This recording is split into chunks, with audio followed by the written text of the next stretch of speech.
Bienvenidas a Coaching Canalla, bienvenidos al podcast que, como hemos dicho ya en episodios anteriores, nos hemos salido del estudio, ya que no había estudio, pues digo, venga, va, fuera. Y hoy precisamente volvemos a estar muy fuera del estudio. De hecho, ahora os presentaré a mi invitado, pero para que os hagáis una idea, estoy viendo el Tibidabo del lado de la torre de comunicaciones. A mi derecha tengo toda la ciudad de Barcelona, incluida su costa, su mar.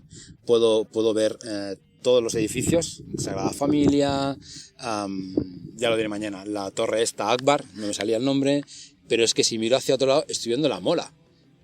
Y si miro un poquito más a la izquierda, hay un momento en que aparecen caminos, hay bancos, estamos sentados en un banco. Es muy probable que se nos cuele en el audio a algunos ciclistas, hay gente caminando. Hoy hace un día espectacular, corre un poquito de aire, un poquito de fresquito, que también se agradece, y hace un día espectacular. Bueno, ya os he descrito el sitio donde me hallo, donde nos hallamos, y yo creo que es momento ya de presentar realmente a que es el protagonista de este episodio de hoy, que no es otro que mi buen amigo y antiguo compañero de formación, y ahora también, como os contará él, de aventuras profesionales, a Daniel Herbás. ¿Sí? Hola, Pau. ¿Qué tal? Muy bien. Buenos días. Encantado.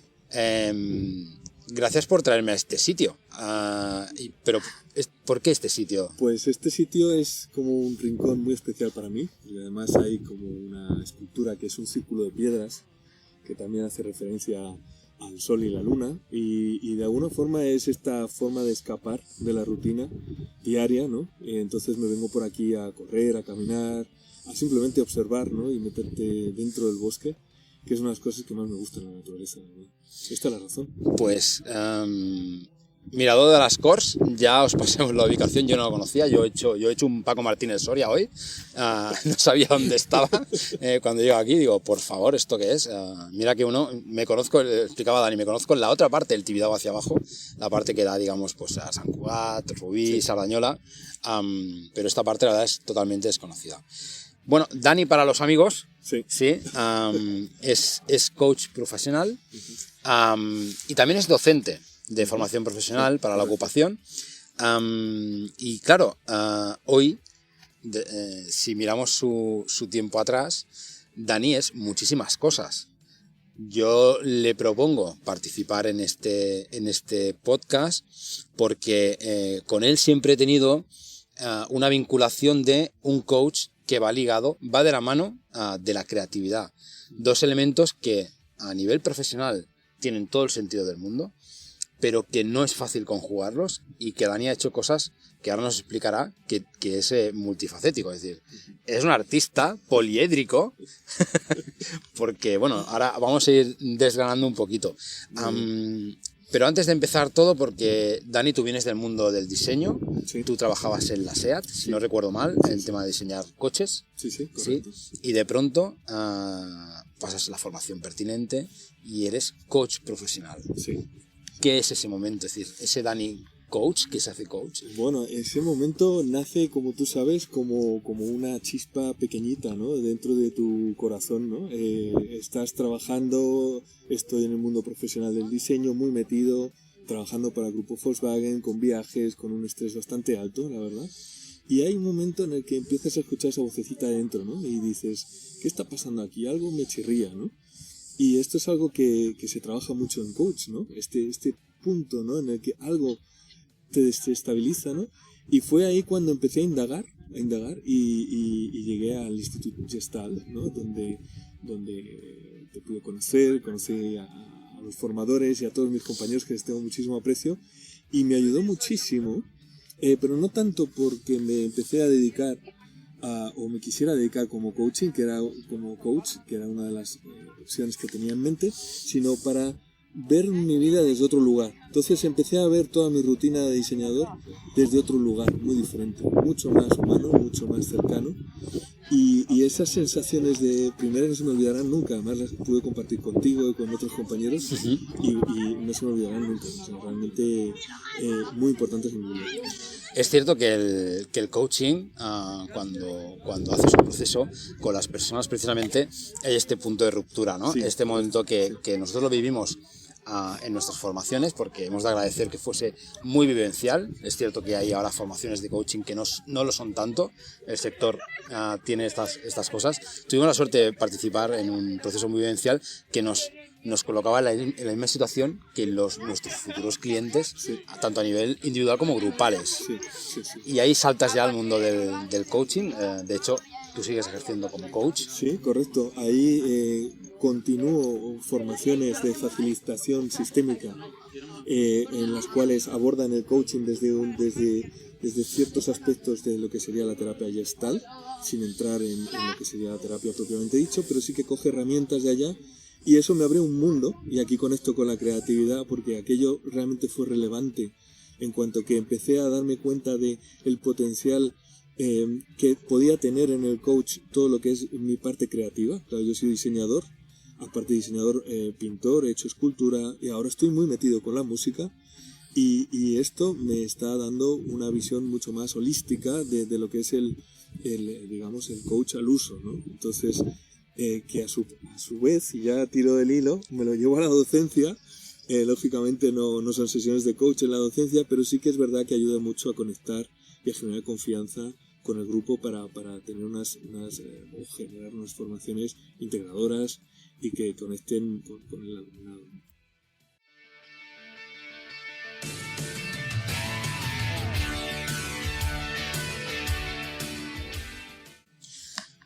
Ahora que sacas el tema del Dani que pinta, que hace escultura, que los que te seguimos de hace tiempo en redes, porque no hemos estado en contacto muy habitual, nos hemos visto mucho. ¿Qué ha hecho Dani ahora? ¿El Dani artista estaba antes del Dani coach? ¿Es algo que lo tenías solamente dentro del diseño gráfico? ¿Hay alguna conexión en esa salida a esa creatividad? Sí, muy, muy buena pregunta, porque la creatividad estuvo siempre conmigo desde pequeño, desde niño, ¿no? Y lo que me llevó al diseño fue el explorar esa creatividad, ¿no? Fue a través del dibujo, del diseño, lo que me sacó esa creatividad. Luego, después me di cuenta del mercado y del sector de la automoción como es y de los años que uno se pasa allí trabajando, ¿no? Y fue cuando encontré otra forma de explorar mi creatividad a través de un sector más humano, digamos, en el que podía ayudar a las personas. Entonces no estaba ayudando a un sector del automóvil a crecer, sino estaba ayudando a personas. Y eso fue realmente muy importante. Yo creo que cualquier sector en el que me permita desarrollar mi creatividad me voy a meter de cabeza, ¿no? Y ahora lo que es el coaching y la formación me encanta por eso, ¿no? Porque puedo seguir explorando la creatividad, ¿no? Claro, el mundo de la formación ocupacional, la formación profesional para el empleo, Sí. Nos ofrece a todos los que estamos en el sector un amplio abanico de perfiles de personas. Sí. Jóvenes, más mayores pero con mentalidades muy jóvenes con mentalidades muy adultas, situaciones vivenciales también muy complejas. Sí. ¿Dónde está tu conexión aquí? ¿En qué momento tú en una sesión, en una clase de docencia, sí, dices, aquí yo puedo aplicar técnicas o mis conocimientos con esta gente que vienen a aprender, pero hay muchas formas también de aprender? Sí, sí. Ahí lo primero que hago, Pau, es establecer una confianza con ellos. Importante, ¿no? Porque para luego poder transitar los caminos de la creatividad en cuanto a la forma de aprender, hay que tener confianza, porque no son los habituales. Entonces es como si yo te llevara de repente por un bosque que tú nunca has estado, pero si tú confías en mí, vas a ir detrás mío, ¿no? Entonces la confianza la genero, y ahí entra también las herramientas del coach para establecer esa conexión. ¿Con qué? Pues hablando de mi vulnerabilidad también, porque yo cuando hablo de que yo también estaba en el paro, yo también he pasado unas épocas malas con la edad que tengo, esto hace que conecte mucho más con personas que están en situaciones incluso de exclusión social, ¿no? Y a partir de ahí, en ese momento en el que yo puedo entonces atreverme con el grupo a transitar caminos creativos a la hora de enseñar, ¿no? Este es un poco el proceso. Has utilizado una palabra que a mí siempre me llama mucho la atención, que es la vulnerabilidad, Sí, que es algo muy presente en los procesos de coaching. sí. Vulnerabilidad y creatividad, para tirarte tu hilo escultórico, pintórico y también musical. ¿Qué valor le podemos dar a ese concepto? Pues mira, la vulnerabilidad es una de las cosas que un artista se atreve a mostrar en el momento en el que hace cualquier obra, ya sea una canción o sea una pintura, porque es el momento que tú estás abriéndote y mostrando qué es lo que hay dentro de ti, ¿no? Seguido de la vulnerabilidad, como artista, tienes que gestionar muy bien el fracaso, porque algo que va ligado a un artista es la gestión del fracaso, constante. ¿Por qué? Porque estás metiéndote siempre por nuevos caminos que nadie ha transitado, por cosas nuevas, incluso que tú ni siquiera sabías que tenías, ¿no? Entonces, tanto la vulnerabilidad de atreverte a mostrarte a través de tu obra a los demás y saber gestionar un continuo fracaso, porque es así, ¿no? Pruebas una cosa, pruebas otra, tal. Eso te hace más fuerte como artista, ¿no? Ahora, por ejemplo, estoy con la música. Es verdad que estuve con la pintura, he estado con la escultura y ahora Sí. llevo con la música unos cuantos años, que de hecho yo ya hacía música de joven y me gustaba mucho crear melodías, ¿no? Lo que he añadido nuevo y que me encanta, y en las últimas canciones y bueno, EPs que están publicados en Spotify, es el contenido en las letras, ¿no? Y curiosamente hablo mucho de temas como el despertar, el miedo, el ego, el amor, ¿no? Cosas que están constantemente en nuestra vida, ¿no? Y que cuando las atiendes, y por ahí entra la música para que se una con la vida y con mis propias emociones o la de los demás y que puedan conectar, eso es lo que, de alguna manera también, si me apuras, estoy en un intento de aportar algo a quien la escuche, y si eso le resuena, pues que le lleve a otro lugar, simplemente, ¿no? Pero, bueno, A mí, yo cuando... que Dani tocaba... me he ido por las ramas. No, está fantástico porque cuando escuchas, Dani toca y tal, muy bien, ¿no? Y habíamos escuchado alguna cosita, pero cuando vi el EP, bueno, más que verlo, bueno, lo veo en redes y lo escucho, y sí que es cierto que es el contenido de la letra, ¿no? Y ahí está esa vulnerabilidad que tú explicas, porque Sí. por lo que nos cuentas ahora, ¿no? Ese presentarte al mundo diciéndole, mira, este es mi punto de vista o mi forma de entender una situación, como tú dices, hablas del miedo, del despertar, del ego, de hecho se llaman así algunas canciones, tienen directamente ese título, y eso realmente es decirle a la gente, aquí estoy abierto en canal, yo os cuento cómo veo esto, intento conectar con emociones, también un tema muy importante. Sí. Cuéntanos un poquito ese proceso creativo de Dani que dice, quiero explicar cómo me siento con tal situación o con tal emoción y cómo pasa de eso a acabar teniendo una guitarra, un bajo, todo un grupo que dice, vamos a tocar el tema de Dani. Pues mira, te explico con la última canción, que se llama El río. Y el río es una metáfora del dejarse llevar, del fluir, ¿no?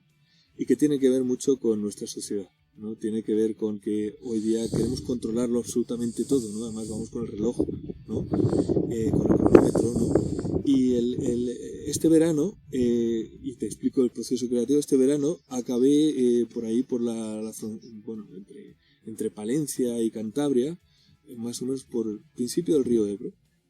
Y acabé durmiendo en una especie de molino que la habitación estaba justo encima del río, ¿no? Qué chulo. Y el estar allí, encima del río, resonó en mí el permitirme sentir, el dejarme fluir, el ir con el sentir de la vida, ¿no? Y era una metáfora muy bonita, ¿no? Y ahí fue cuando yo encontré que podía de ahí sacar un tema que a la par pues tenía que ver con lo que estoy trabajando, ¿no? Permitirnos sentir, ¿no? De ahí nació 4 acordes con la guitarra ahí descalzo a alta temperatura por el verano, tal, con los pies metidos en el agua, y de ahí salieron 4 acordes y suena muy romántico, pero es que fue la verdad. Y es así como me salen las cosas. Luego fue a posteriori cuando yo ya fui añadiendo más letra a la canción y me di cuenta de que de ahí podía sacar un tema que hablara del dejarse llevar, del fluir, ¿no? Y bueno, No. y todas las metáforas que hay con el agua, con las piedras del fondo, etcétera. Claro, el fluir, claro, el río es lo que te evoca, ¿no? Sí, Nunca te bañarás en el mismo agua, sí. todo fluye. Sí, Sí, estas rémoras más griegas, más clásicas. Sí, pero es muy interesante el decir, bueno, estabas allí, podías haber estado en otro sitio y haber creado sobre otro punto de partida, ¿no? Sí. Interesante. Me llama la atención esto y me gustaría... porque la música, sin desmerecer, entiendo que hay un proceso creativo, un proceso de composición, ¿no? Que tiene que haber unas armonías, es decir, hay una parte de... Se tiene que trabajar, no sale uno... ¿no? Claro. Pero al final son palabras que nos llegan a todos. Sí. Podemos entender más o menos una metáfora, podemos conectar más o menos con una letra, pero con la pintura, Dani, a mí eso es lo que me llama la atención, porque me llama la atención la gente que ve pinturas y se emociona viendo una pintura. Y yo creo haberme acercado a emocionarme con alguna pintura, pero creo que yo, por mi forma de ser, no lo sé, creo que conecto menos con lo concepto, con lo visual, ¿sí? Okay. Pero claro, pienso siempre, ¿y el que la crea? ¿No? Y claro, lo tengo ahora blanco y en botella, tengo a Dani delante. ¿Nos has explicado un poquito tu proceso de creación de la música? Entiendo que hay todo un mundo más allá, pero con la pintura, Dani, ¿es igual o el punto de partida es diferente? Con la pintura he tratado otros temas. He tratado temas al principio, cuando empecé a pintar, sí que había mucho emocional y propio, pero luego me metí a trabajar en lo que era el drama humano, las consecuencias de nuestra huella en el planeta. Eso lo hice a través de unas esculturas que fotografié en zonas donde había habido un abuso de la naturaleza por parte del ser humano. Entonces era diferente, ¿no? Con la pintura, por ejemplo, los últimos cuadros también hacía una denuncia social a nuestro estilo de vida, ¿no? Quizá puede ser que en la pintura, pero llevo más años, he evolucionado más los temas, ¿no? Puede ser que con la música, si continúo, acabe hablando de temas universales y de temas sociales que atañen a todos, ¿no? Yo creo que todo artista empieza un poco así, ¿no? Empieza desde dentro, lo que tiene dentro, y luego ya se va interesando en otros temas, ¿no? Entonces con la pintura pues llegué a ese estadio, ¿no? Donde hacía o pretendía provocar, y ahí voy a tu pregunta, provocar en el que lo veía algo. Dejémoslo ahí, ¿vale? Entonces, ¿cómo consigues eso? Pues poniendo un poco en jaque a la cabeza, ¿vale? Y es cuando una obra te colapsa en el cerebro, porque te pone en jaque. De lo que tú tienes percibido a lo que tú estás viendo a través de esa obra, algo pasa, hay un gap ahí. Y esto tiene que ver mucho con el coaching, ¿no? Cuando dices, es que lo que estás diciendo no tiene nada que ver con lo que está... No, pues algo parecido con la pintura, ¿no? Tú ves el cuadro y tú tenías una idea y hay un gap entre medias que te está provocando un shock, un colapso. Y eso te da pie a otras interpretaciones, ¿no? Volvemos a ese momento de ruptura, ¿no? Sí, exactamente, lo que estás buscando es esa ruptura. Sí. ¿Cuáles son los vasos comunicantes entre el Dani coach con el Dani, vamos a decir, artista? Ya no vamos a hablar del momento que si música, que si escultura, que si pintura. Vasos comunicantes que tú encuentras, o herramientas, vamos a hablar de herramientas que tú como coach te llevas a tu parte artística. ¿Y cuáles serían las artísticas? Vamos a complicarlo más. Venga, y las artísticas que te llevas a tus procesos. A procesos de... es que el tema de las preguntas, yo creo que el coach tiene que ser como un periodista, ¿no? Porque si no hacemos buenas preguntas no servimos para nada, básicamente. Luego haremos un comentario de esto también. Venga, vale. Pero ¿cuáles serían esos pasos comunicantes o tu percepción? ¿Cómo lo vives tú? Pues mira, hay como momentos liminales que se llaman, que están justo en la frontera, ¿no? Entonces cuando estás en una sesión de coaching, tu estado tú lo conoces muy bien, no has de estar realmente presente, ¿no? Esto hace que todo pueda pasar. En ese momento desaparece el pensamiento y estás focalizado en esa escucha activa, y ahí es donde en un momento dado puede surgirte, o a través de una pregunta, y ahí te sale la creatividad, o a través de decir, vamos a movernos del lugar, vamos a ponernos en otro sitio, ¿no? o vamos a escribir esto, o vamos a interpretarlo en colores, o vamos a interpretarlo en movimiento. ¿Qué sería esto, ¿no? Y ahí es donde entra la creatividad, ¿no? Pero y ahora me voy a la parte artística, ¿no?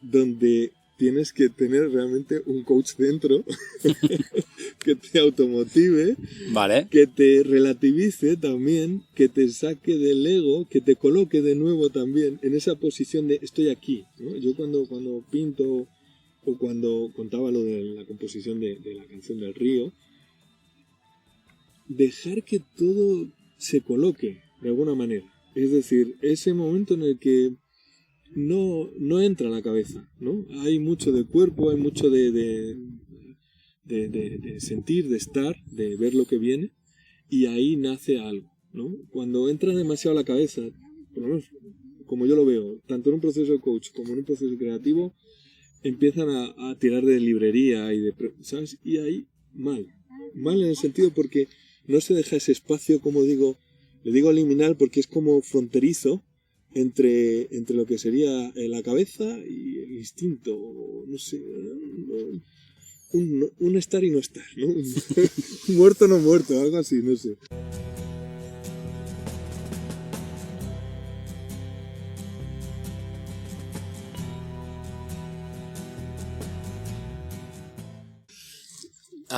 Si te he contestado, amigo. Sí. No, parece además muy interesante esta idea de no permitir quedarte en un mismo sitio durante más de un momento, por lo que tú dices, ¿no? Porque saltan los automatismos. Sí, eso es. Y esto es lo que nuestro cerebro está encantado con eso, Claro, ¿no? Automatismo, facilidad. Pum, yo, sí. Acción, reacción, y lo que pase ya ha pasado, ¿no? Sí.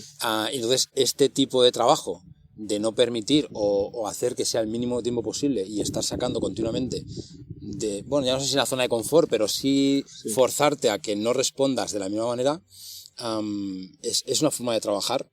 ¿Sí? Y cuando te escucho pienso, he tenido otras personas en el podcast que trabajan muchos estilos de coaching. Uh-huh. ¿Sí? Y precisamente el que tú más o menos, creo que estamos intentando trasladar, necesitas presencialidad. Sí, desde luego. Necesitas presencialidad en un mundo que cada vez es más virtual. Sí. Y esto, como lo estamos, tus clientes, como desde tu profesión como coach, ¿siguen siendo todos presenciales? Sí, siempre, en la medida que puedo, siempre presenciales. Porque hay mucha más información en un encuentro presencial. Entra el cuerpo, entra el espacio, entran un montón de otros factores. No sería lo mismo nuestra entrevista si la estuviéramos haciendo en un estudio de grabación, ¿no? Claro. El hecho de estar aquí en esta punta, ¿no?, de la montaña con estas vistas hace también, pues quizá que la conversación se vaya de otra manera, ¿no? Entonces, aprovechar todo lo que tienes alrededor para crear o para hacer una sesión de coaching o para integrarla es algo que me encanta y tiene que ver mucho con la creatividad. Aprovechas lo que tienes en ese momento, ¿no? Has de aprender a colocarte en esa que tiene que ver con lo de fluir, ¿no? Uh-huh. En ese momento de fluideza o de no estar, que te es muy tópica esta palabra, pero te conecta, ¿no?, con un montón de otras informaciones que quizá la cabeza no es capaz de llegar. Es un poco más holístico, ¿no? Cuando un cliente lo pones a moverse, que yo sé más o menos por dónde va a ir, tío, pero si alguien nos está escuchando que no es coach o que tiene interés por el coaching, cuando mueves a alguien, tú como profesional, cuando ves la reacción, ¿nos podrías explicar un poquito, ¿no?, qué es lo que tú detectas, qué es lo que ves cuando lo sacas de la silla? Había hecho para alguna sesión algún jefe de departamento, ¿no?, que tenía problemas con el equipo y demás, y le hice varias veces colocarse en la posición de suya, habitual, la de jefe de departamento, y en la posición del equipo, ¿no? Entonces se producen muchas cosas cuando tú te mueves del lugar y te colocas en la posición del otro físicamente, ¿no? Y de ahí incluso generaba otros conceptos en el espacio que el jefe me hablaba, que le preocupaban, y nos íbamos físicamente andando, él y yo, a hablar de ese tema en ese lugar, ¿no? Entonces, hay algo que no sé explicarte, que no soy un experto tampoco, pero que tiene que ver con nuestra naturaleza humana, que los lugares tienen un sentido fuerte en cómo vivimos la vida, ¿no? Entonces, tener una conversación a través de una pantalla no es lo mismo que moverte en el espacio y hablar en diferentes lugares, ¿no? Esto saca otra información, vamos a decirlo así, que quizá en una conversación normal o por telefónica no sale, ¿no? Entonces, esto es lo que yo trabajo mucho. Esto viene de la facilitación sistémica. Uh-huh. Estuve en Barcelona formándome con Bugui García, un grandísimo profesional que me aportó muchísimo, ¿no? Estuve pues casi un año y medio, ¿no? Y aprendí pues trabajar con el campo, trabajar con todas estas energías, ¿no? Que tienen temas que ver con lo que son las constelaciones familiares también, etcétera, ¿no? Claro, esto es algo que se aplica mucho, lo sistémico, Sí. en empresa, sobre todo Sí. cuando haces lo que te has comentado, Sí. gestión de equipos, Sí. gestión de conflictos, Correcto. ¿no? Explícanos un poquito qué sería este año y medio, no lo puedes explicar, Sí. está claro, pero haznos un resumen de cómo se aplicaría este coaching sistémico Sí. en este tipo de encargos, ¿no? A nivel de Sí. gestión de equipos, Pues, ¿cómo sería? Básicamente, normalmente la empresa tiene una idea, tú lo sabes, ¿no? Preconcebida de lo que cree que es el conflicto, que es lo que está pasando, ¿no? Obviamente nuestra visión hace que se puedan explorar otras opciones, si es que el cliente lo permite, para abordar quizá que a veces no es tanto un problema de una gestión de conflictos, sino que es un tema de comunicación, de raíz, ¿no? Entonces, esto es importante, ¿no? A veces te viene con una idea preconcebida. Si tienes posibilidad, pues puedes, digamos, aportar otras visiones para que eso suceda, y siempre diciéndoles que van a trabajar de forma muy presencial, ¿no? Y que va a haber resultados y que va a haber un report de todo lo que se ha trabajado durante las sesiones, lógicamente para que se tenga una conciencia mayor de cuáles son los temas que se han de trabajar más y los que menos. No es que sea una fórmula mágica, tú lo sabes, Sí. pero que sí que es un punto de partida para que puedan plantearse que quizá tal como lo estaban haciendo hasta ahora no funcionaba y hace falta hacerlo de otra manera o con otros parámetros de comunicación, de respeto y de asertividad en cuanto a las tareas y procesos, ¿no? Claro, normalmente sí, las empresas cuando llaman es que estamos intentando hacer cambios, pero hacen cambios basándose en lo mismo de siempre. Sí. Claro, lo que decía, ¿no? Cambiar sin cambiar es un problema. La verdad es que a veces tampoco nos damos cuenta, ¿no? Pensamos que estamos haciéndolo. Sí. Voy a volver un poquito a cuando nos explicabas lo de sacar a alguien Sí. del lugar. Porque claro, cuando tú coges a una persona y la ubicas en un lugar físico donde ha habido un conflicto, donde tiene un conflicto, hostia, claro, es que el tema emociones es donde yo entiendo que hablar desde un lugar que te genera, vamos a hablar, un conflicto, un mal rollo, ¿sí? Claro. Y volver a decirle, ahora explícame qué pasa aquí, ¿no? Esa es la conexión emocional, ¿no? que estamos buscando. Ahí está, y tú sabes que no todo el mundo le gusta hablar de las emociones, ni siquiera se lo plantean, ¿no? Entonces a veces evito incluso decir esa palabra y decir qué es lo que te llega, ¿eh? Y por ahí puedes ir viendo pues qué tipo de sensaciones le llegan, ¿no? Pero es verdad que es algo realmente muy importante, tú lo sabes, ¿no? O sea, y más en el mundo laboral, ¿no? Especialmente cuando tú vas a trabajar con tu mochila, con tus emociones, y te empiezas a relacionar con otras personas que también tienen sus mochilas, sus emociones, y todo esto en un proceso de trabajo, quizás estresante o no, o con una falta de comunicación que no permite que haya lugar pues para ciertos aspectos más humanos, digamos, que mejoren el clima laboral, ¿vale? Porque esto es algo que ahora está muy en boga, ¿no? El tema del clima laboral. Y muchas veces tiene que ver porque la propia empresa no da pie a que eso ocurra o suceda, ¿no? Y es que hay que darle espacio a eso. No queda más. No es una fórmula de Excel o algo así. Es algo que físicamente hay que darle tiempo espacial y físico para hablar, para comunicarse, para tratar esos temas, para deshacer esos nudos, ¿no? Que tiene cada departamento, cada persona, y que pueda permitirse, y vuelvo a lo de mostrar un poquito de su vulnerabilidad para que el otro también aprenda a aceptarlo y pueda mostrar la suya y bueno, y no vivamos en un mundo de, si me voy a la comunicación no violenta, de chacales, ¿no? De esta comunicación... música. Sí, sí. Esta comunicación tan fuerte, ¿no? Entonces hay mucho que trabajar en lo que es la parte emocional primero, después nos podríamos ir a lo que es una comunicación más asertiva y de ahí, de la comunicación asertiva, podremos abordar la negociación y tal, pero sí, yo creo que es en este orden, ¿no?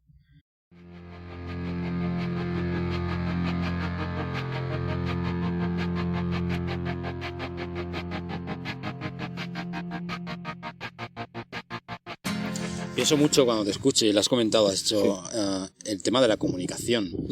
No tenemos, y hablo en primera persona también, no tenemos suficiente educación al respecto de cómo nos comunicamos, ¿no? Porque además tengo la sensación que cada vez más la comunicación parte de mi único punto de vista frente a tu único punto de vista. Y ya no solamente en el ámbito de un debate, que ya no, los debates como tales ya prácticamente no existen, porque es simplemente confrontar ideas, lo aterrizamos un poquito más al día a día, laboral o personal, y yo creo que estamos replicando esas mismas dinámicas, ¿no? Es decir, el problema que yo considero que tengo con, ya no un contigo, sino con la organización, es mi único punto de vista y de aquí no me voy a mover. Y nos falta dar ese paso, Dani. Sí, falta dar ese paso a nivel individuo y a nivel cultural de empresa. Lógicamente todo va en cascada, tú lo sabes. Si el jefe tiene un estilo de liderazgo en el que no hay espacio para comentar, para hablar, y siempre mantiene el mismo estilo de liderazgo, porque no quiere decir, tú sabes, hay muchos estilos de liderazgo, ¿no? Cada uno para cada momento, ¿no? Del proyecto y de la situación, ¿no? Entonces, es bueno transitar por todos esos estilos de liderazgo porque entre uno de ellos está el de conciliar, el de comunicar y demás, y ahí podría ser el momento de abordar temas que impiden una comunicación más fluida, ¿no? Entonces, esto desde de arriba abajo, en cascada. Y luego como individuo, lógicamente, si en tu cultura se instala esta comunicación o estos espacios para hablar o tratar ciertos temas, pues puede ser que con el tiempo, como individuo también, te permitas también mostrarte más comunicativo, mostrar tu vulnerabilidad, decir, oye, pues hoy vengo un poco triste, ves más tranquilo porque haré las cosas, pero lo haré un poco diferente, ¿no? Y empezar a practicar la empatía, ¿no? La simpatía y todas estas herramientas, que al final son habilidades sociales, que parece que estamos perdiendo, ¿no? Y más en las empresas, ¿no? Y fíjate que las empresas parece que cada vez más quieren solucionar estas situaciones, ¿no? Pero luego falta ponerle un poquito de alma, creérselo. Claro. Sí, aquí es donde está la parte entre voy a hacer algo para justificar que he hecho algo, y luego están las organizaciones, pues ya no solamente empresas, sino organizaciones incluso deportivas, tal, que dicen, no, me voy a implicar. Y estas son las que entiendo yo que se enfrentan, porque se enfrentan a un reto increíble, porque cuando tú pones... Puede parecer muy banal hablar de la comunicación, pero cuando tú pones el dedo en la llaga de la comunicación, saltan chispas. Sí. Es muy complejo. Sí que lo es. Nos cuesta mucho, Dani. Esto que has dicho tú de ser empático significa reconocer su vulnerabilidad en mí, ¿no? Esta palabra que lleva toda la entrevista, el concepto de vulnerabilidad, ¿no? De colocar esa vulnerabilidad que yo veo en el otro, la veo, la reconozco, con lo cual la estoy sintiendo. Cierto. Aquí tenemos un problema, la comunicación. Y no me aprovecho de ella, sino que la reconozco, la respeto, la entiendo, y de esa manera yo podré también mostrar mi parte, ¿no? Claro, es un trabajo importante, y cuando estamos en el ámbito social, en el ámbito laboral, pues a veces no está bien visto, y según, como te digo, la cultura de la empresa, si es que en verdad habría que hacer todo este trabajo en cascada, desde arriba hasta abajo, para que realmente hubiera un cambio importante en esa empresa. Si no, son parches, porque si haces ese trabajo solo con el departamento, pero no lo haces con los jefes de departamento, esa cultura se va a seguir al final estableciendo la que había antes, ¿no? Claro. Entonces, bueno, esto es tener una visión y quizá con el tiempo cada vez más las empresas y sobre todo las personas que están en las empresas vean la necesidad de hacer este trabajo completo, integral, ¿no? No solamente digamos, en los grupos o departamentos, ¿no? Claro, porque comentas un tema muy interesante que es, y ya lo llevas comentando un rato, implicar desde arriba abajo, ¿no? Tú cuando haces una propuesta para hacer una empresa, te hace un encargo, te explica, tú les explicas y dices, bueno, pues en las sesiones tiene que participar el que manda. Claro. Y, bueno, pues no nos interesa, chao pescado. Y te quedas un poco así que dices, bueno, es que lo que vayáis pidiendo por ahí, si no implicamos a todo el mundo que está dentro de ese conflicto, yo te lo hago, ¿no? Dices, yo te lo hago, tú quieres que te haga eso, te hago eso. Sí. Pero por un lado estaré traicionando, entre comillas, porque tú también tienes una profesión, ¿no? Y haré el trabajo más encargado, pero lo que tú has dicho, eso es un parche. Sí. No llegaremos a ningún sitio. De aquí un año no más, tienes un lío otra vez. Exactamente. Y tiene mucho que ver con los liderazgos. Sí, correcto, exactamente. Y la cultura, ¿no? Si el CEO ya establece que se ha de hacer este tipo de sesiones o este trabajo en cascada, pues tendrá muchos más garantías de que finalmente con el tiempo, lógicamente, porque esto no es algo inmediato, ya lo sabes, con el tiempo la cultura de la empresa cambia, ¿no? Entonces esto es algo que bueno, supongo que poco a poco tomarán conciencia y se darán cuenta de que una pequeña sesión, como hemos visto muchas veces en empresas que hacen un team building de un día, pues para, vamos a decir, para entretener, ¿no? No es suficiente, ¿vale? Muy bien apuntado lo de para entretener. Meto el dedo en la llaga. Muy bien apuntado lo de para entretener, Dani. Vale, gracias. El podcast acaba de justificar ahora mismo con lo de para entretener. En serio. ¿En serio? ¿Sí o no? Sí, claro. sí. A ver. Yo he visto casos de gente que ha hecho team building y los ha mandado a Campistraus. A la gente ha dicho, mira, no quiero volver a ver a nadie del equipo después de haberme estado perdiendo por un bosque haciendo no se sabe qué. Hay una burbuja con el team building, Dani. Vamos a salirnos completamente de todo. Sí. Es que has tocado un tema que... ¿Tenemos una burbuja con el team building? ¿O tu opinión? O sea, hombre, sí. Yo te doy la mía. Aquí, pero en verdad es por la imagen que muchas empresas tienen de esto, ¿no? Vamos a hacer un team building antes de la cena de Navidad, ¿no? Como si fuera casi un premio, ¿no? ¿no? Y no saben que esto trabajado de una manera profesional desde la visión del coach y bien hecho con varias sesiones, no solamente una, se puede llegar a conclusiones pues quizá más útiles, ¿no? Que no simplemente pues aguantar y con todo el respeto del mundo, que son dinámicas que se hacen para trabajar las cosas de forma seria, ¿no? Aquí no quiero tampoco anular a todos los que pues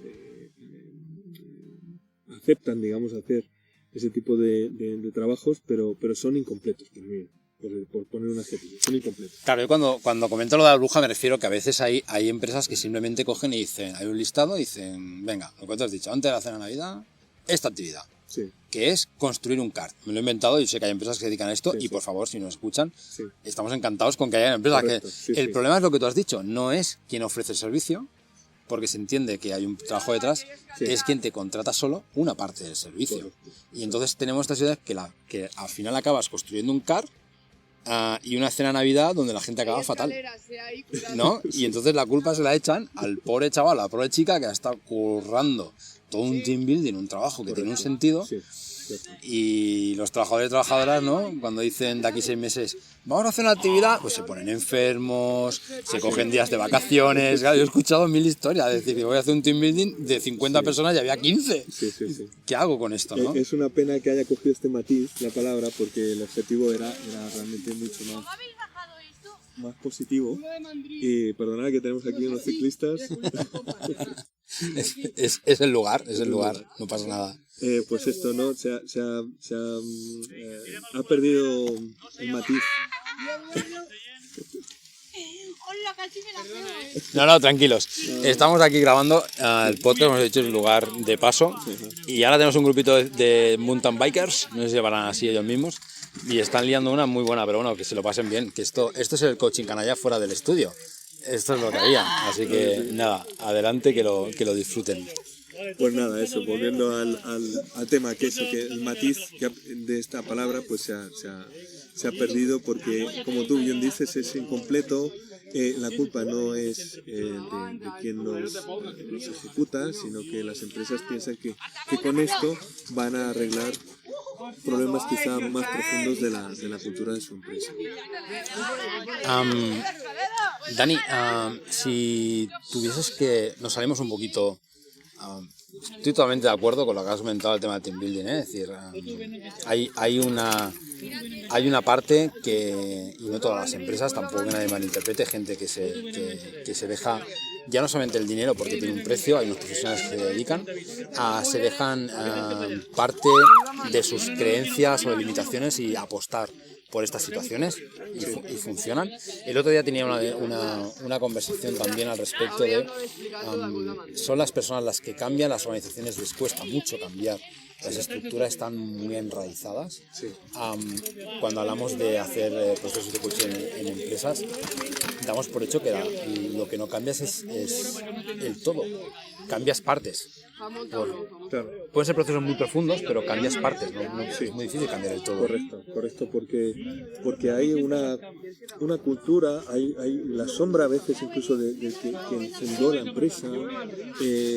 Es increíble, es como es un sistema, ¿no? Es muy sistémico lo de una empresa, es tremendamente sistémico, ¿no? Cuando se hacen estos procesos en profundidad, digamos, hay momentos de grandes crisis, porque claro, todo lo que se había considerado como así lo hacemos aquí, siempre lo hemos hecho así, se va a hacer de otra manera y se va a hacer. Entonces, claro, eso te coloca, volvemos otra vez a ese lugar de incertidumbre que asusta mucho, ¿no? Porque es como, bueno, ¿y ahora qué va a pasar? ¿No?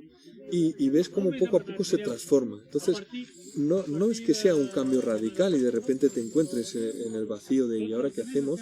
Sino que van a cambiar pequeñas cosas, como tú bien dices, que van a llevar esa organización posiblemente a otro lugar diferente, quizá más cercano a lo que querían ser o lo que pudieran llegar a ser, ¿no? Tiene que ver mucho en su visión, en sus valores. Bueno, todo esto que sabemos que como si fuera un individuo, una empresa, se puede trabajar y muchísimo, ¿no? Lo que es verdad que los cambios se producen de forma lenta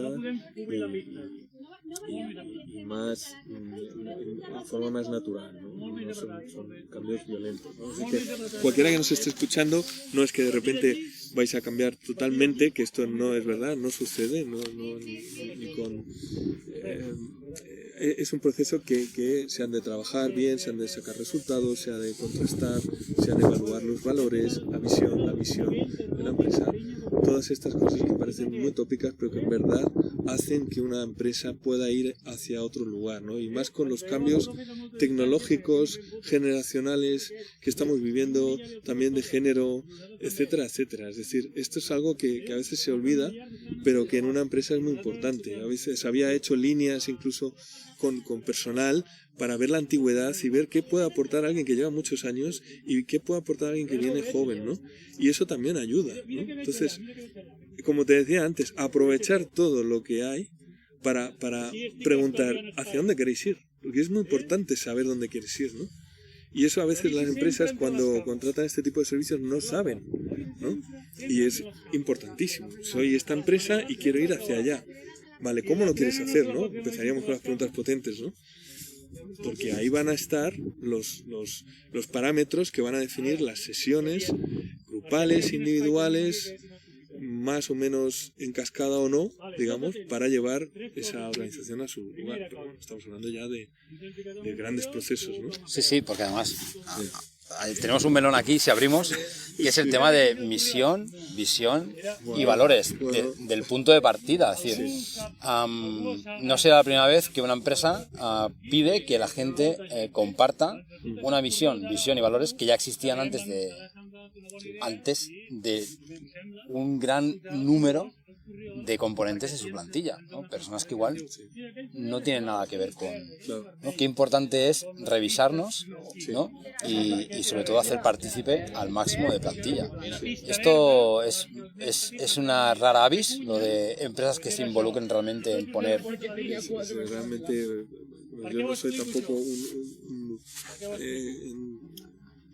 Quiero decir, hay personas y he oído comentarios que realmente hay muy poquitas empresas que realmente hagan estos procesos tan en profundidad. La mayoría de veces se trabaja las empresas se comunican en esta comunicación violenta, en la que es la ley del más fuerte, en la que se abusa y no se respeta pues las necesidades y emociones de los compañeros, donde hay una competitividad muy alta y donde eso genera pues una cultura de empresa, pues ya te puedes imaginar, ¿no? Donde muchos conocemos, por eso hay tanto absentismo, tantas bajas, porque realmente hay algo que no está funcionando, ¿no? Entonces hay que hacer parar, ¿no? Y hacer una gran revisión de esto. Yo quiero compartir un ejemplo a nivel casi anecdótico, ¿no? A esto que comentas. Una empresa, que no diré cuál es, pero que estaba en una situación conflictiva, hicieron unas sesiones de misión, visión, valores y tal, y lo hizo solamente la parte de... No cogieron la parte baja, digamos, de las escalafón, es decir, no baja porque merezcan menos, es decir, toda la gente de producción no participó. ¿Quién participó? Mandos intermedios superiores y mandos superiores, y llegaron con los de marketing a un eslogan que era: tú eres el número uno. ¿Sí? Tú eres el número uno justo cuando empieza el proceso. Tú eres nuestro número uno, si no recuerdo mal, para colocar en toda la nave a la gente que ya habían empezado a hacer procesos de despidos colectivos. Claro, se encontraron con que la gente decía que soy el número que para que me eches, ¿no? ¿Cómo no haber hecho un trabajo más integral generó un conflicto aún superior, ¿no?, en esta situación? Pero bueno, a nivel anecdótico, porque allí hubo mucha tela. No se dieron cuenta de lo que estaba pasando en la Exacto. ¿no? Entonces, una falta de comunicación entre departamentos o el responsable de recursos humanos lo dijo: oye, perdonad que estamos en un proceso de despido, ¿no? Sí, fue algo muy bestia, porque cuando entramos ahí y vimos aquello, dijimos, bueno, es que esto no hay quien lo arregle. O sea, aquí ya se ha acabado. Esto va a ser muy difícil. Pero es real, es un caso real. No. Dani, como coach, ¿qué es lo que a ti más te llama la atención o las cosas que más te llaman la atención de la profesión, con lo que más cariño le tienes a este mundo del coaching? Pues tengo que decir que el sector en general y todos los profesionales que nos tomamos en serio la profesión, hay una parte muy bonita a nivel ya global, es decir, que haya personas que piensan que el coach puede ser una herramienta para mejorar nuestra vida, para mejorar nuestra calidad de vida, para un crecimiento personal. Esto ya te dice mucho, ¿vale? Entonces, estar dentro de este sector me encanta por eso, ¿vale? Luego, a nivel individual es bellísimo cuando desde esta posición siempre neutral que tenemos, ves cómo la otra persona va creciendo, o el grupo va creciendo, o pasa algo, ¿no? Estos highlights, podríamos decir, ¿no? Son bellísimos, ¿no? Sin que por ello te suba el ego, en absoluto. Simplemente por decir, hay posibilidades de poder mejorar el mundo desde otros puntos de vista, y no tiene nada que ver con lo económico, ni la acogida, ¿no? Sino pues las ideas son muy potentes, y cuando entran ideas en nuestra cabeza, nuevas ideas y nuevas formas de vernos a nosotros mismos, eso nos empuja a otras formas, otros puntos de vista quizá más abiertos, es una visión un poco romántica, puede ser desde mi punto de vista, porque soy así, ¿no? Pero me encanta esto, ¿no? Y esto es genial, ¿no? Ya está, simplemente no es más, es esto. Dani, tienes una nueva profesión. Sí. ¿Cómo es el Dani docente?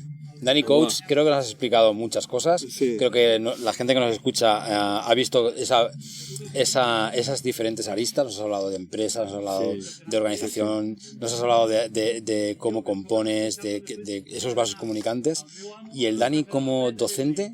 ¿Cómo es el Dani como docente? Bueno, el Dani docente, mira, tengo que decir, disfruto mucho creando el material, tengo que decir, por la parte creativa, porque para mí cada grupo de alumnos es un mundo. Entonces me gusta, y aunque tiro a veces de biblioteca, pero me gusta personalizar mucho. Entonces en esta fase me encanta, ¿no? Porque voy pensando qué puedo hacer y demás. Pero en el momento que pienso todo eso, también cuando llego a la clase y conozco al alumnado, lo cambio completamente. Y esto es genial.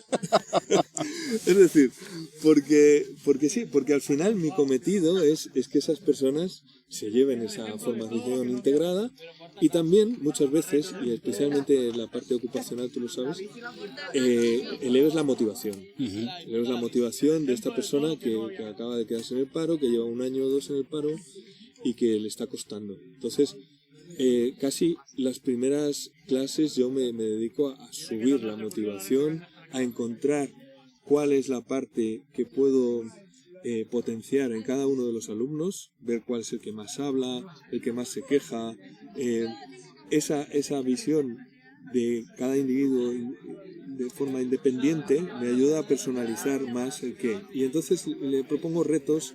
Pues esto forma parte de la docencia, no es más. No estoy hablando nada, no es nada mágico. Y así de esa manera pues voy integrando. Entonces de lo que he hecho o pensaba que podía funcionar, lo voy cambiando en medida que voy dando la clase. Entonces a veces pues bueno, se convierte y vuelvo otra vez a la improvisación. O sea, me lo preparo mucho para luego poder improvisar. Dicen que la mejor improvisación es la que está preparada. Esto es muy de la formación o de forma, ¿no? De plan A, B y C. Y luego si tenéis un... Y luego más lo que pueda pasar. Exacto, y lo que surja. Exacto. Y nada, y luego, bueno, pues mantener la motivación para que vengan a clase, porque bueno, pues a veces pues tienen otros problemas personales y eso les impide a veces venir a clase. Y bueno, para mí es un logro que acaben toda la formación entera por las circunstancias que cada uno tiene y porque pues habrá sido un logro, ¿no? Que hayan estado pues todas las clases y con un alto grado de motivación, ¿no? Que a veces no se consigue o a veces a medias o parcialmente. En fin, se intenta dar el temario en su profundidad absoluta, pero a veces le tienes que adaptar según también los niveles. Exacto. A veces tienes perfiles que están viviendo situaciones muy complejas. Correcto. Y que ir allí es un esfuerzo enorme y que solo con que estén allí ya están haciendo algo diferente y les puede ayudar. Entonces, ahí utilizo mucho el humor, Pau. O sea, hago mucho el tonto en clase. Es para verte. O sea, yo que me ves aquí tan serio hablando y tal, pero luego hago una de payasadas en clase que no, la gente no se cree. Yo creo que también es el contraste, ¿no? Porque la primera sola me dice, viste, tío, que serio es, ¿no? Y luego empiezo a hacer payasadas, ¿no? Porque había hecho teatro también, que era otra cosa, por ahí, y bueno, caricaturizo las cosas, incluso en temas como ofimática, ¿no? Pero bueno, el punto de humor que nunca falte, ¿no? El humor es muy importante porque nos dice también de dónde venimos, dónde estamos, los contextos con los que nos movemos. El ser humano creo que también, quiera o no, tiene una visión también cínica de sí mismo y el humor a veces nos ayuda a romper malos rollos.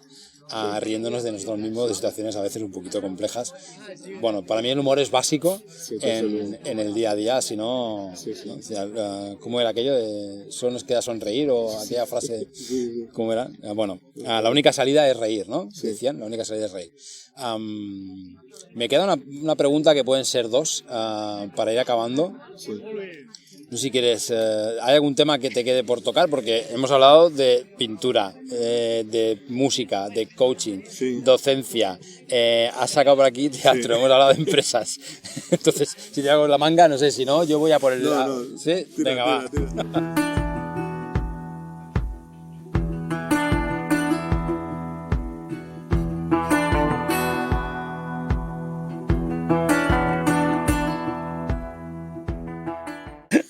Vale, oye, Dani, recomiéndanos una peli, va. Una peli, wow. Mira, recientemente he visto The Brutalist. Vale. The Brutalist. Es una película de un arquitecto, creo que era polaco, húngaro, me parece, que emigra a Estados Unidos cuando la Segunda Guerra Mundial por los pelos, ¿no? Y es la historia de un inmigrante, básicamente. Lo que pasa es que cómo lo cuentan me maravilla, porque es a través de la arquitectura, de su visión del espacio, y también se mete en esa tesitura tan complicada que es a veces cuando no estás en tu lugar y eres un inmigrante. Y me pareció muy interesante, porque el tema del inmigrante es un tema que me encanta, porque a veces se vira hacia algo negativo, a veces hacia algo positivo, depende de qué país eres. Parece que haya niveles de inmigración, ¿no? Entonces esto es muy curioso, ¿no? Estos etiquetajes que ponemos, ¿no? Y esta película toca un poquito de todo eso. Y me encanta, es una obra de arte aparte y bueno, me parece muy valiente mezclar todo el tema artístico de la arquitectura de este tipo en el que trabaja el espacio de esa manera con los temas de la inmigración y las cosas que le pasan. No voy a hacer spoiler, ¿vale? Pero es realmente brutal, ¿no? Y acompaño al título porque, no sé si la has visto tú. La tengo en la lista, Vale, en la cola. Vale. Pero sí, ahora ya tengo más ganas de verla, claro. Ahora que me has comentado esto, ya son. ¿Y algún libro que nos recomendases? Libro, pues tengo que decir, no soy muy gran lector, pero el que siempre me gustó y me lo he leído ya un par o 3 de veces es El perfume. Vale. Me encanta de qué manera se puede oler, tocar todo lo que Patrick Süskind escribe en su novela El perfume. Sí, es impresionante. O sea, es un admiro libro, a los escritores.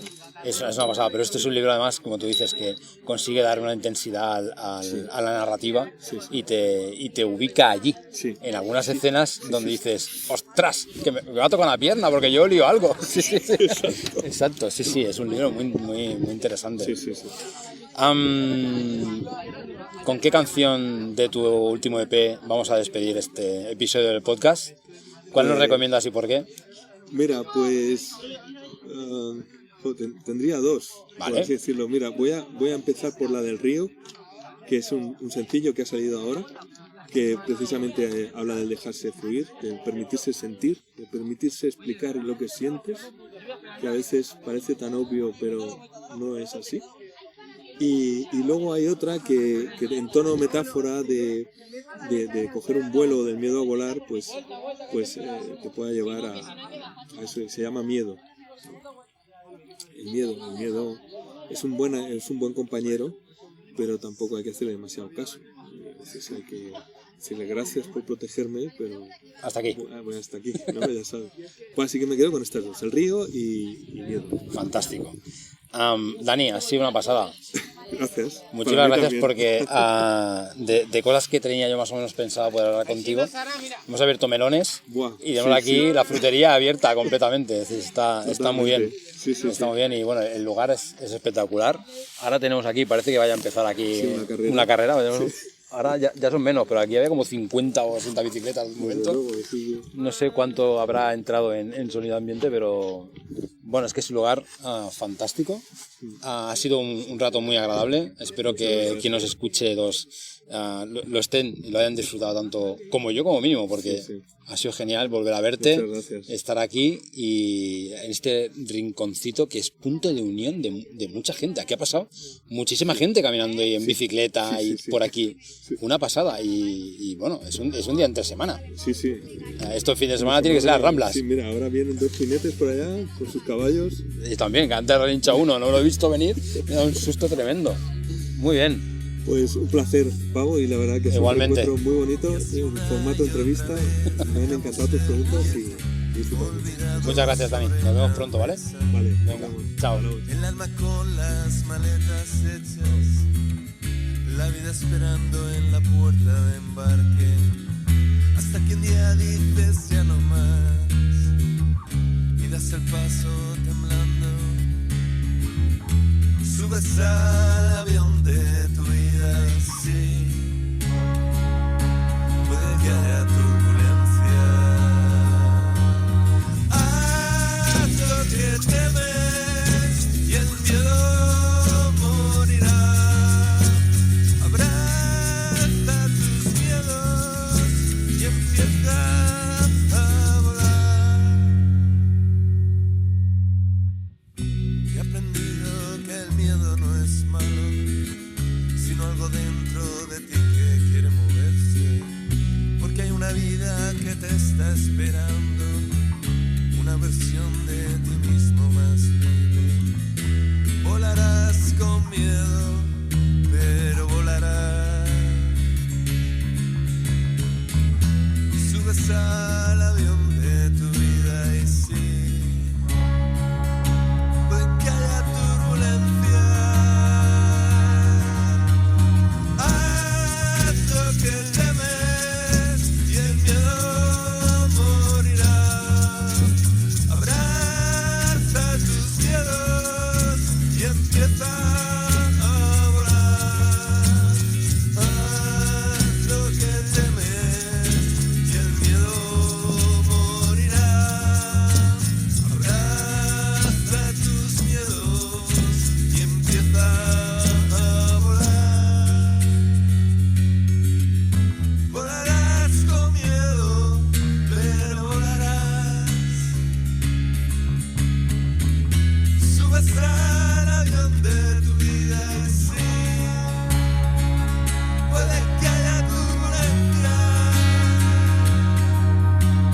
Haz lo que temes y el miedo morirá. Abraza tus miedos y empieza a volar. Haz lo que temes y el miedo morirá.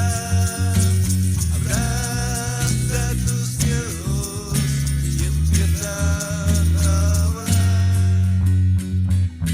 Volarás con miedo, pero volarás. Subes al avión de tu vida y sí, puede que haya De coaching que no tiene tiempo. Vale, entonces esto podemos hacerlo pasar como un falso directo, como en el Nadie no sabe nada, Vale, ¿vale? Pero no va a ser así. muy bien. Me arrimo, ¿no? Aquí al micro. Sí, ¿no? Para que se escuche Sí, bien. lo único que voy a hacer es bajar un poquito, porque Vale. tiene voz de hombre. Y, ¿vale? A ver, ahora, prueba. ¿Ahora? Sí. Vale, perfecto, ahora ya no me revienta el tímpano. Vale. Bueno, a ver dónde irá a parar esto, pero... Vamos allá. Vale, pues... nada...